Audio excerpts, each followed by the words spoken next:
Hello, America, how are you? In a time when suspicion, misinformation, and division threaten to unravel our shared story, we believe it's time to listen again. Here on the Voices of Americans, we gather real people for real conversations, sharing truths, not headlines. Stories have always been the heartbeat of change, and like the words etched into our currency, e pluribus unum, out of many one, we believe that by listening to each other, we can remember who we are and imagine who we might become. This is the Voices of Americans. Hello, America. How are you?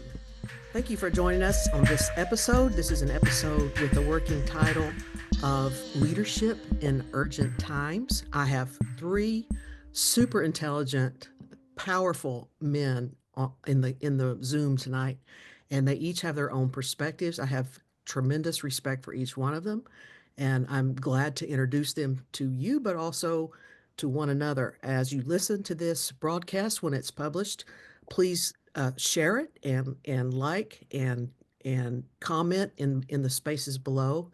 And if there's someone you want to reach out to directly, if you don't know how to get in touch with them, if you'll write to me at storiesmakechange@gmail.com, then I'll make sure that your message gets to them.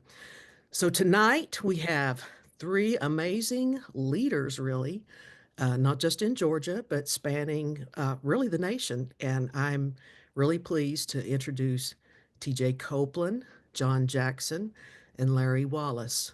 TJ has been particularly strong in Georgia politics, but not just Georgia. He knows a lot of the ins and outs of campaigns across the country and for the Democratic Party. And he has a lot of insight and wisdom and experience under his belt. And I'm going to let him introduce himself a little more. John Jackson is someone that has worked particularly, I think, in DeKalb County. Is that correct, John? And he's now living in Miami, and he is a very has a very strong and respected voice across party lines, really, across different segments of society, and he has some great insights to share. He's also starting up a podcast soon. I hope it's okay for me to give a nod to that, John, about masculinity, Absolutely. about masculinity. So I'm really excited for this conversation, and also for you to maybe have Larry one day on your podcast as you get to know him in this episode. And then Larry Wallace, Esquire Larry Wallace. Larry Wallace is one of the first environmental justice lawyers in America. He has worked for many presidents. In particular, he worked for Ronald Reagan. And I think was instrumental, if not the lead person in writing the legislation and the Superfund for the EPA. He is probably one of the smartest people I've ever had the privilege to know, and he constantly amazes me with all his wealth of experience. One of the early African Americans to attend Vanderbilt University in Nashville, and then he went on to Harvard. And I think he told me just like today that his 50th year reunion for Harvard Law School is coming up. So he knows multiple people really globally. So I'm excited to bring these three voices together. I'm going to save you for last, Larry. TJ, would you give some opening commentary about leadership in these urgent times? Yeah, no, thank you for that. And thank you for having me today. No, I mean, I think leadership is really, it's kind of like a thing of knowing, doing what you know is best. I think everybody here is in a space of where they know they've been through like the trials and tribulations, and it's just like, I know what's best, I know what's right. And so therefore, like, to me, like leading the leadership, that's what that means. Like, what is best for everybody else? Um, what is the right thing to do? So yeah, sorry, that's the best way I can sum it up. Just because that's the best way to sum it up. It's just what's best for everybody. And how you go about that differently. Is it volunteering? Is it running for office? Is it CEO of a corporation, ensuring that your employees are treated well? It's just doing what's best for people. So Yeah, that's good. Also, can you speak to, I know you're not currently working on a campaign, you're currently working in the city of Mapleton. Can you speak to that shift for yourself and say a word about some of the campaigns and the lessons you've learned from working with that? Yeah, so campaigns are relentless. Like they're exhausting, and I am 44 years old now, and it takes everything out of you. There's no day off. There's no time off. Everybody on this panel would, knows they've been there, and so it's just really a thing of, campaigns are just putting your soul into something. And fortunately, if you get to a point, you get to pick the campaigns that you want to work on. And last night we had, and John, Eric Allen won his race last night in Cobb County. So we are going to keep, and I'm not going to go down a rabbit hole on this, but Cobb County was a place I wouldn't even drive through. Like I wouldn't even drive through back in the day. And now Cobb County is majority Democratic, majority Black on the commission, and it's a place where we have a say, and there's a lot of good things going on. You spoke to Mableton, it's 80,000 residents. It's the 13th biggest city in the state of Georgia, and we have a Wow, really, really great mayor. And every day I get to wake up to 50 additional emails from him saying all the things he wants to do. So it's tiring, but it's so exciting. So yeah. that's really good. I'm glad you're serving in that role. You're the city executive manager, is that correct? Oh no, I couldn't do his job. Oh no, he's the one that the city manager makes the water run, the potholes, Okay. and so much more. I'm chief of staff to the mayor, so I run his entire office in terms of like just all the things for the mayor. So yeah, city manager job. Oh my God, I don't have the You brains don't for you it. want to do that. Okay. All right. Thank you Yeah, for correcting me on that. no, All no, right. no. Thank you Thank for you, being here. Yeah. thank you. John? Hey, so we live in a time where we need people to be bold and brave and do things that are consequential because we have an administration right now making some changes that are not being held accountable. Um, Alarming things like the executive branch ignoring court orders, just plainly saying, oh, what the judicial branch says doesn't matter. Big spending cuts affecting people's jobs without authorization from Congress, deporting legal U.S. citizens to death camps, removing the history, targeting Black history, Hmm. specifically targeting Black history and trying to erase it. So essentially, what that does is it takes away the moral compass that says bigotry is wrong.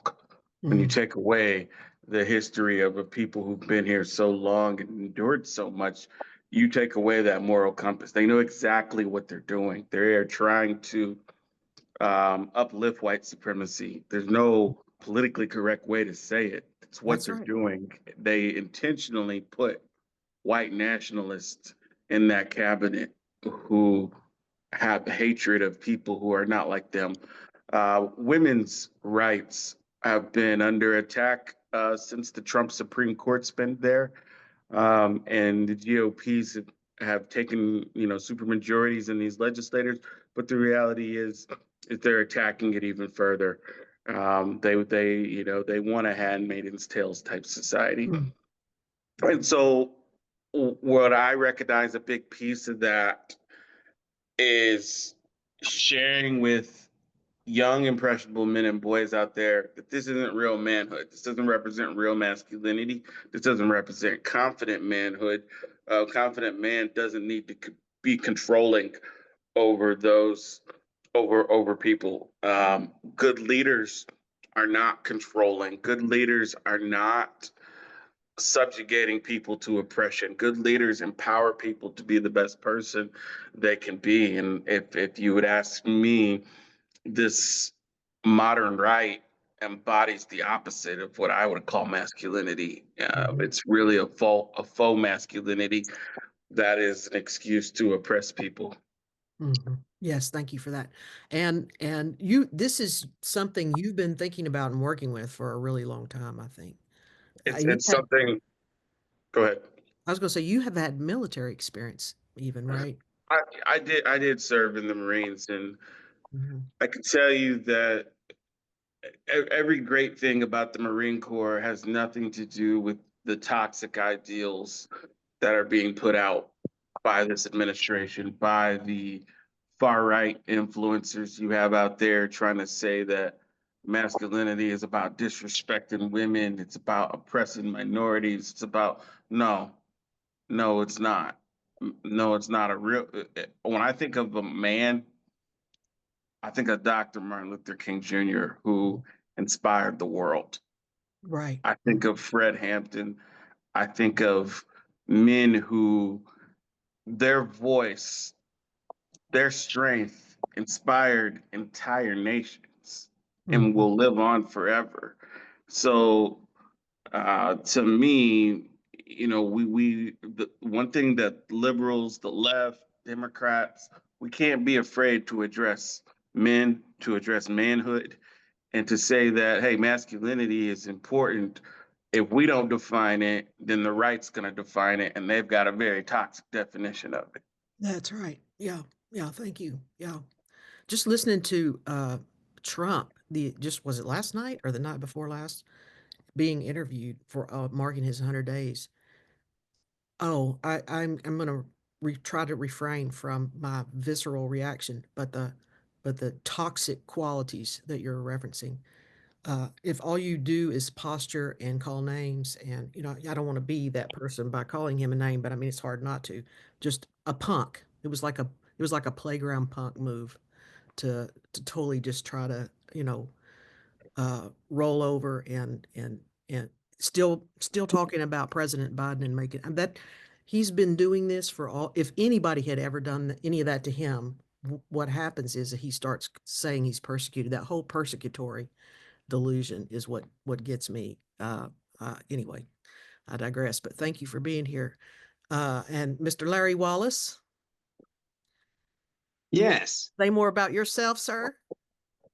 Well, I think you said enough. Okay, I'm I'm impressed. proud of my history, proud of my background, and as one of the Gray Panthers involved here, I'm not ready to abandon ship, but I do think there is a time, and I think we're in one of those times, where the torch of leadership needs to be passed.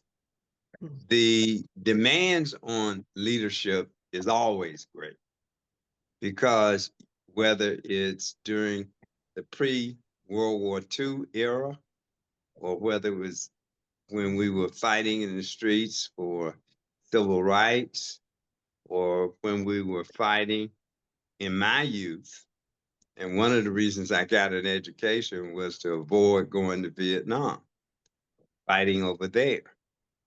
And John put his finger on something when he mentioned the fact that leaders inspire large numbers of people. They can move, as he said or suggested, move nations.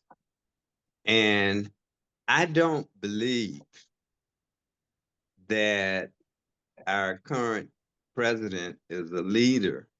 Mm-mm. Leaders cannot choose themselves. Leaders are leaders because they have followers. And I think at the end of the day, the greater proportions of people, particularly those, as we used to say in the old days, people of goodwill, will not follow the current pattern of leadership that we're looking at. This administration came in to a gorgeous setting. Mhm. There was little fighting. I mean, we still had the Gaza situation and that in Ukraine, but a lot less than the days of Afghanistan, Iraq, and other conflicts around the world. The US economy was clicking. Mhm. We had some inflation, and we still have, but it had come down from the range of around 9% to under 3%. And this so-called leader was handed that. And all he had to do was ride the wave to his own success. But what did he do? He destroyed it all. He attacked our enemies. He attacked our friends. He attacked our allies. He attacked people in this very hemisphere, going after Mexico, China, threatening to take over Greenland. So I don't think, as the high recognized people John mentioned, who moved the world, who moved nations, who moved many people, I don't think this guy is going to be able to do that. Mhm. So it's like there's a malaise that's over uh, his supporters' mindset. They are still in denial. They even though the facts are right before us. That's what troubles me. I don't know how to undo some of that malaise or that denial of reality. Part of it has to do, I think, with the media, perhaps, and the different ways in which we consume news and different sources that we use. But what do you think about the divides that we're in currently? I mean, you've sort of touched on it, John, and you've seen it play out, TJ. And Larry, this isn't your first rodeo. You've seen multiple situations come and go. What would you say about this current time? Where is it qualitatively different, or Larry, you can probably speak to this better than the rest of us. Is this similar to what it was like in during the civil rights movement days?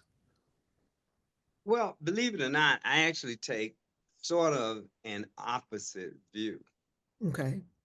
I don't adopt the great divide theory. Okay. Good. People, or most people, many people, especially again, people of goodwill, actually are more alike than they're different. Okay. And they actually want the same things. Mm, Everybody wants a comfortable lifestyle. They want their kids to be educated. They want mm, their homes to be secure. They want their income, their retirement, their jobs to be secure. And they want less chaos.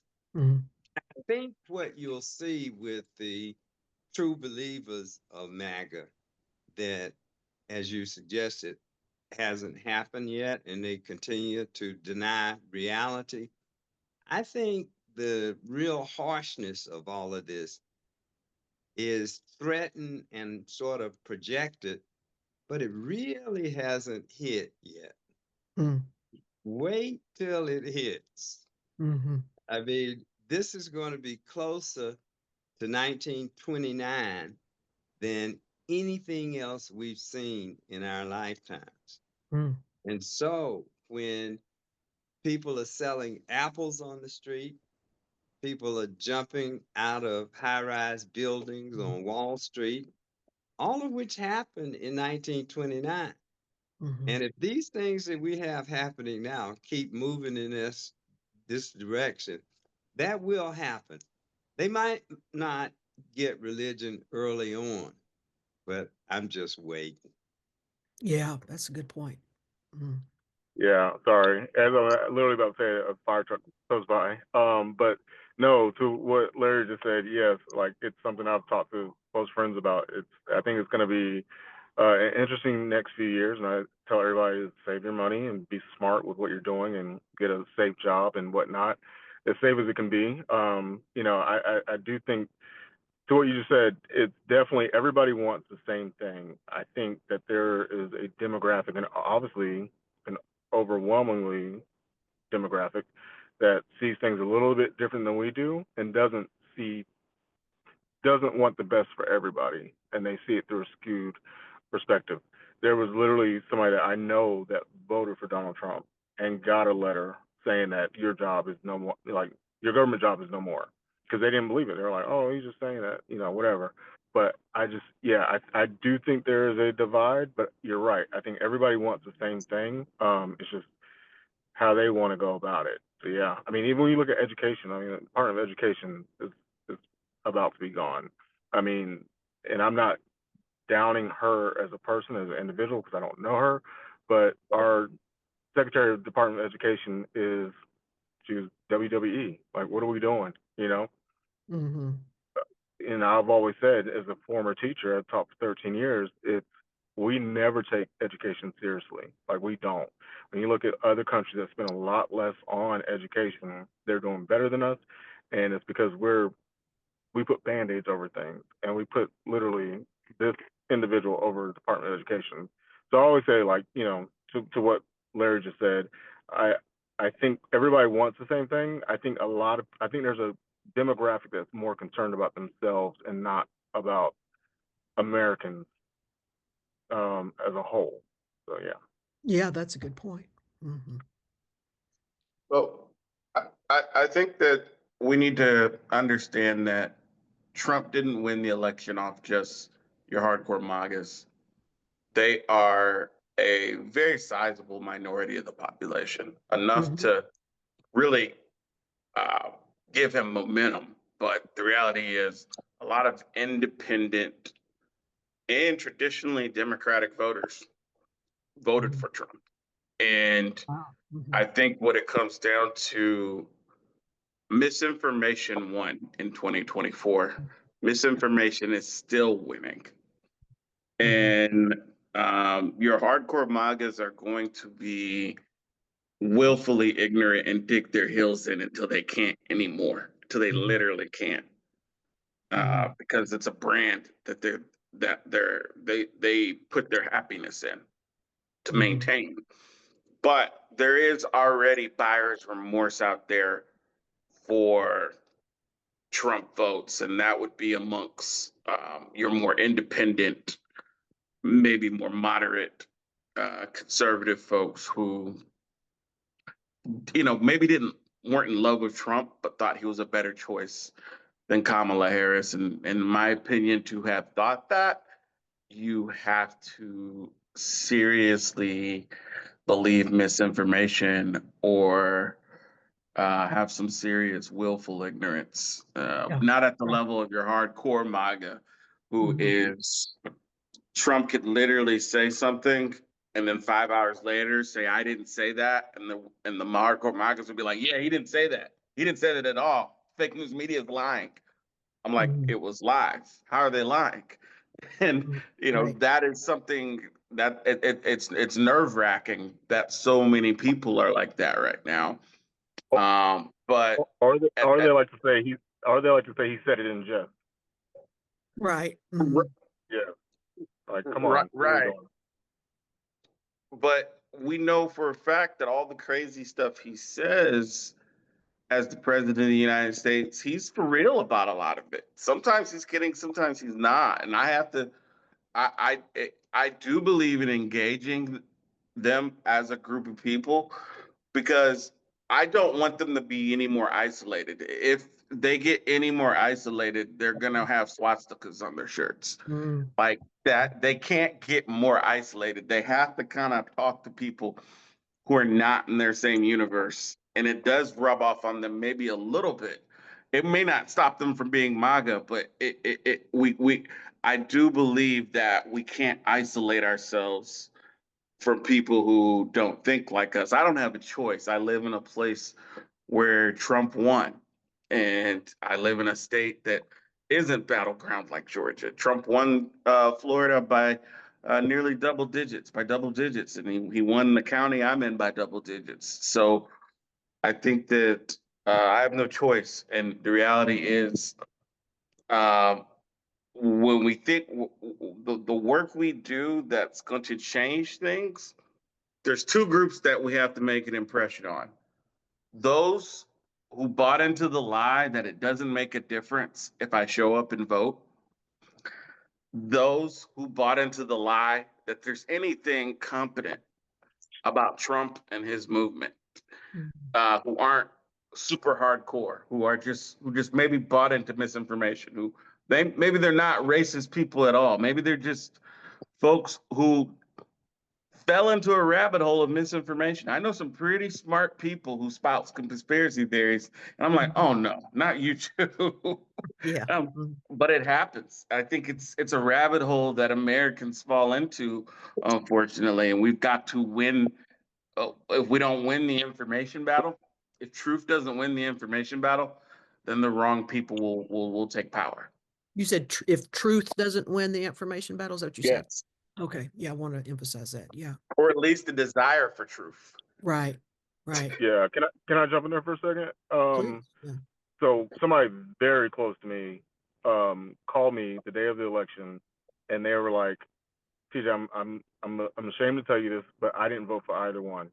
And she was like, they were like, "I can't vote for Kamala because I didn't. She didn't tell me what she wanted to do, and I didn't know."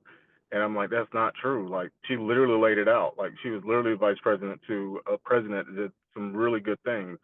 Um, and so to what John was saying, it's like misinformation. It's and whereas I think Democrats controlled social media and like the narrative for a while, Republicans have done a phenomenal job in the last few years, and I mean that in a bad way.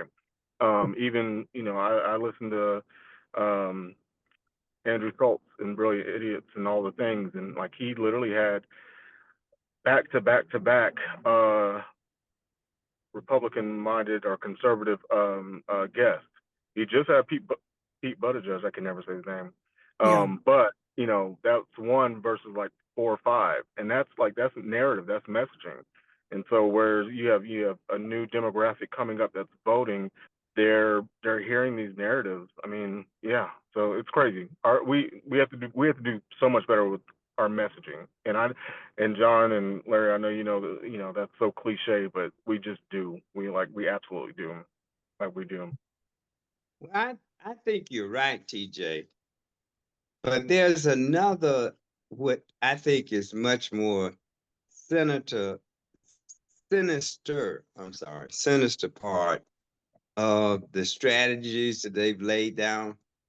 And this is not just recently, it's over a period of time.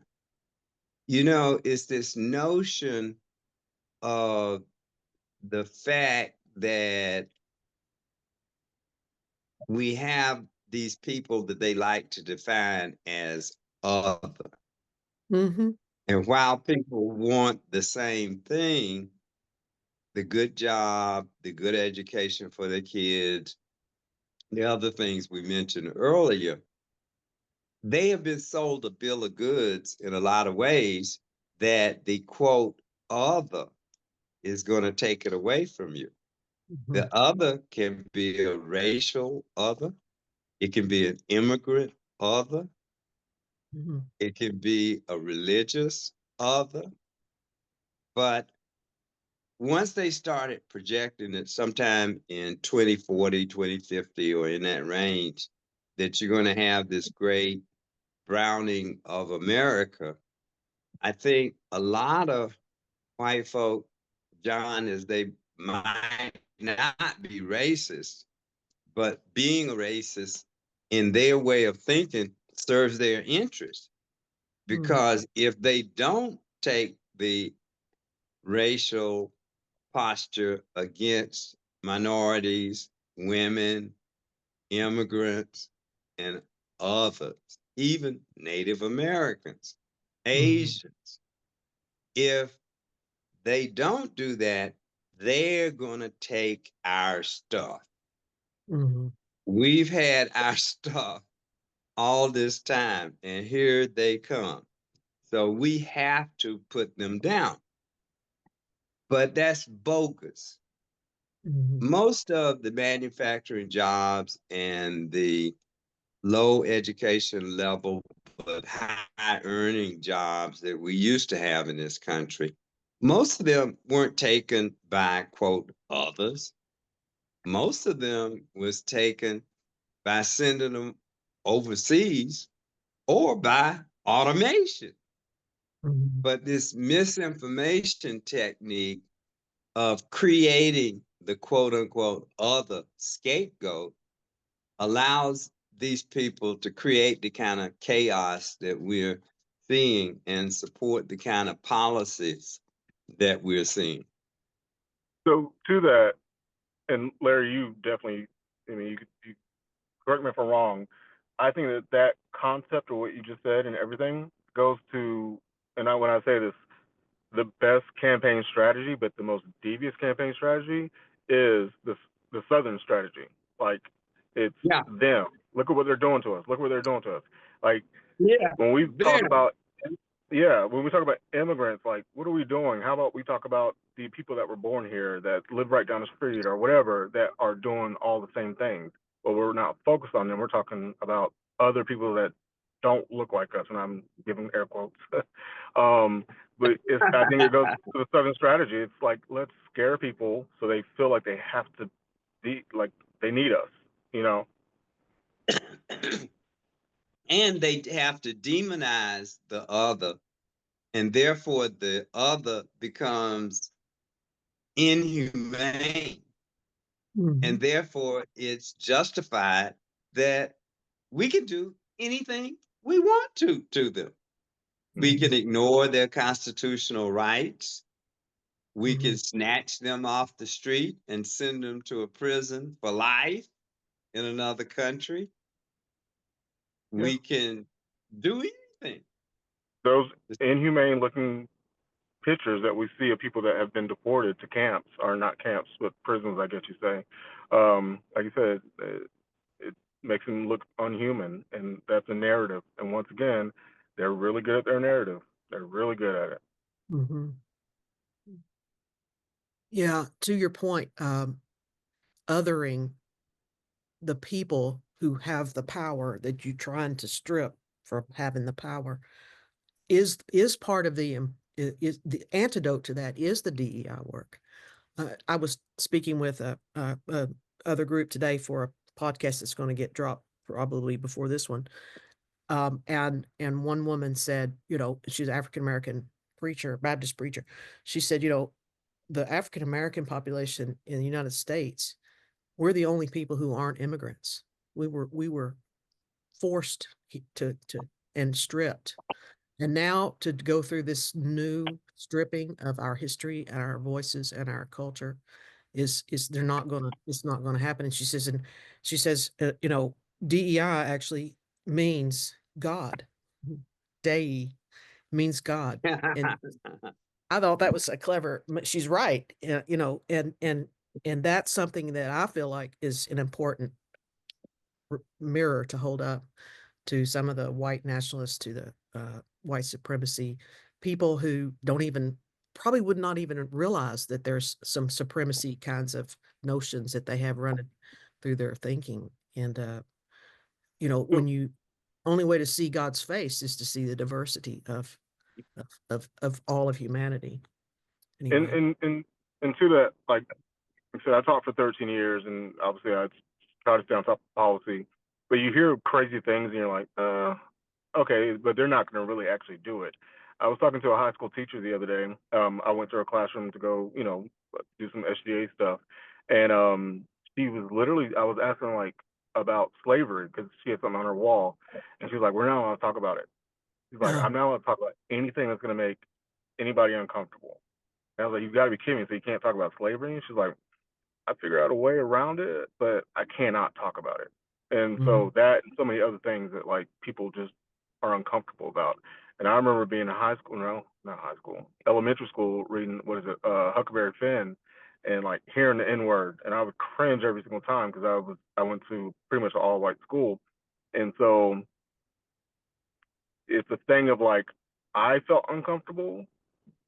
I don't know how uncomfortable everybody else felt, but at least it was acknowledged.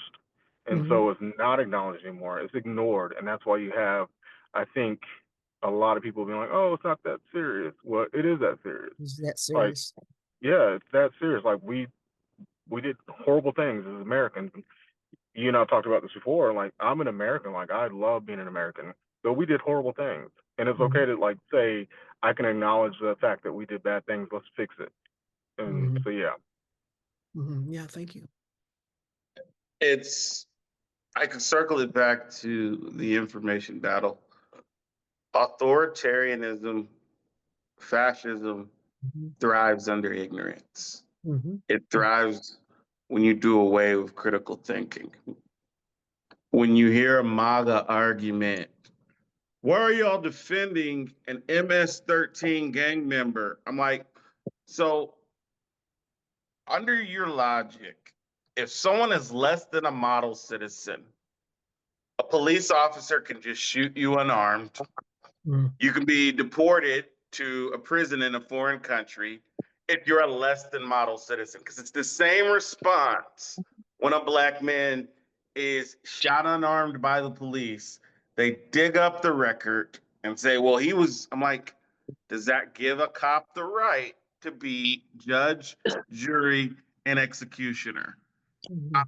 I'm really it, and it's an extreme amount of willful ignorance because they know they wouldn't support that with their own child, Right. with themselves, but they think they are too ignorant to realize that in a state of authoritarianism, that in a state where your freedom is gone, it can happen to anybody who the state deems Mhm. not with us. Mhm. And that can, that's where uh, the willful ignorance is really troubling because it's not in anyone's interest Mhm. to be in a state like this, except those who are in power right now who want that authoritarian power because that authoritarian can turn on anyone Right. Mhm. and not have And will accountability. turn. Yes, and Yeah, will turn. I mean, and that goes back to like the burning of books and all the things to that authority. And then whenever we talk about like, okay, you committed a crime, so you should be treated horribly. I mean, our current president had 90 plus criminal indictments. Our, Mhm. George W. Bush, he's been arrested quite a few times, and they deserve due process. So it's just such, I cannot stand hypocrisy. Like that's one thing that just drives me crazy. And so it's, yeah, you want to do it for others, but whenever it's somebody that you believe in or looks like you, then it's okay. We're not going to worry about that. Mhm. So So, Larry, you highlighted a quote, I think, that came from Cory Booker that said, it's not about which political party, but it's about right and wrong. Do you want to jump in here Yeah, with? it's not about just rephrasing for you. It's not about right and left. Yeah. We really don't have a philosophical dichotomy. What we have is a dichotomy between right and wrong. All of Mhm. these things that John and TJ have pointed out, they're just wrong. It's not a policy choice. It's Mhm. not a philosophy, political or otherwise, in terms of a way of doing something. It's actually evil It is evil. Mhm. and So intentional. intentional. Yeah, I'm not really, I don't want to go down the rabbit hole of whether or not there's a conspiracy about how this election was rigged, but I'm not really convinced myself that some of the intrusions of Elon Musk didn't turn the tables. I mean, Trump almost told him on himself in some of the earlier uh, uh, ways he was addressing people in crowds. He was pretending to know what the energy drive was, and this whole AI thing, he had no clue what was coming, and that was so pouring all that money. I mean, pouring all that money and changing the narrative at the last minute, and then Elon coming in and just illegally firing people and getting into all of our information. How do we stop any of this? I know, Larry, you had gotten into a group conversation in another setting and you were saying, use your voice, and you are actually the one who said we should call this podcast Voices of Americans, right after the Voice of America was canceled. And do you really think, any of you, all of you, do you think that we have voices still that can halt this and turn the tables? And what do we need to be doing from your point of view? I can speak on that. I think we do have voices. If women in places like Iran could speak out in the streets, places where people have considerably less freedoms than we do here, speak out, we could speak out. You can't roll over. It's just not who we're supposed to be as Americans. We're not supposed to be the type who roll over that easy and just concede. The reality is we have to use our voices. We have to, it's a public opinion battle. It's a public information battle. And uh, I think it's our responsibility as all Americans. But I need to point out a fact that's important and it's not brought up enough. 70% of the voting electorate in America is still white. Yeah. And so it is a battle that white America, uh, the battle in white America is going to be the most crucial because the minority population alone, even if you got all the minority population in America to realize this has to be resisted, you would still need a large segment of white America to wake up and be like, no, we can't do this. So we can't have the largest block of voters in America still thinking this is okay or downplaying how bad this is.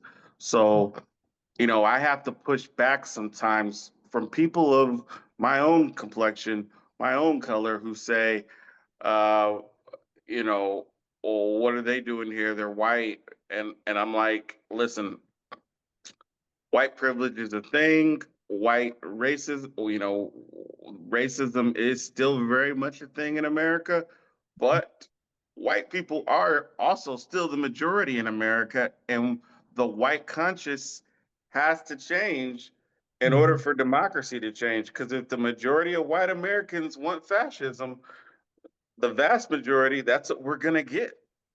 Yeah. Yeah. That's a sickening. That They, makes my stomach hurt. Yeah. Mhm. I would say they think they want fascism. Mhm. See, this misinformation battle is real serious. Mhm. And I look to people like Reverend Barber, and when he's trying to organize people who have for years and years and years voted against their self-interest. They Mhm. may be very white. They may Mhm. be very much in Appalachia, but Mhm. their self-interest says that they should vote for the policies that help people in their income level. Historically, they have not done that. Mhm. They vote against their own self-interest. And some tell me that those votes come from somewhat of an aspirational point of view. Mhm. That at least since I'm white, if I help the billionaires do better, I at some point have a chance to be a billionaire. Even though I'm on welfare now, Yeah. even though my kids are hungry, even Yeah. though I don't have a job, I don't own a home, I can't drive a car, I can't afford a whole lot of middle class kinds of things, but I'm voting with the billionaires. Mhm. Yeah. But that Yes. that that goes to, once again, well, Jim Crow. I mean, it's at least we're not them, and so therefore Right. I identify with the billionaires, which they will never be billionaires. It's just not going to happen. Either you don't have the setup, No, or no. you have not to say intellect, the knowledge of how to become a billionaire. It's not going to happen. But yet, if I can pretend in the future I will, I'll vote with them. I'll support them. So yeah, it's just it's a I'm gonna pretend and support them because one day I will be that, and that's fine to like to want to be something, but like let's be realistic. If your mom or your sister or whatever is down on her luck and she needs some assistance at the grocery store, like let's support that. So like it's just I think it's ridiculous, like how we and into what John said, it's a thing of with the biggest I think voting population is white women, and I think that we do need to figure out how to have that communication or once again narrative of how to talk to white women about voting. And we've tried it a trillion times, and it's just not worked, not worked. And I think we fool ourselves every time we say, "Oh, we got in this election period or election cycle," and we just have to figure it out. Until we do that, we're going to be dealing with what we're dealing with right now.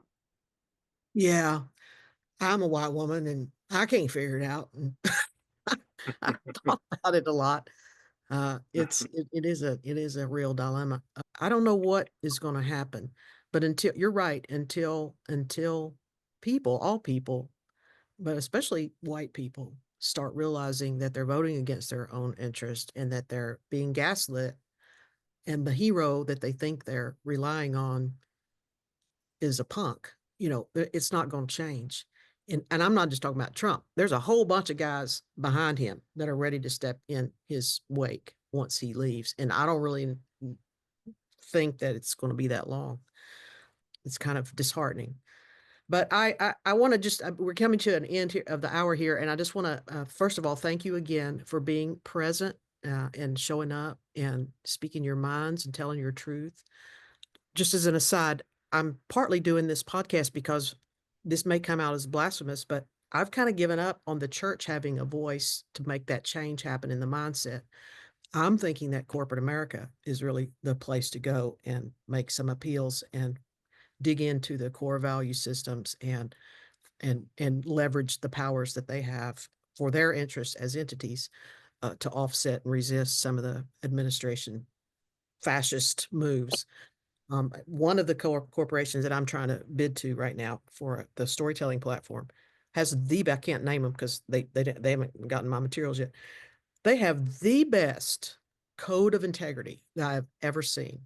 If they could share that wealth of thinking and that critical thinking, John, and the mindset that makes space for every and all perspectives, sticking to a core value of integrity and the decision trees that go with that, some of those situations, that might shift a lot of people's mindsets. You're not going to get that in the pews on Sunday or on the Zooms, but if a corporate entity, if the leadership in corporate America have more courage to resist, in my mind anyway, this might change. That's kind of, again, I'm not trying to be blasphemous, but I know it does sound blasphemous because I'm actually ordained in the United Methodist Church.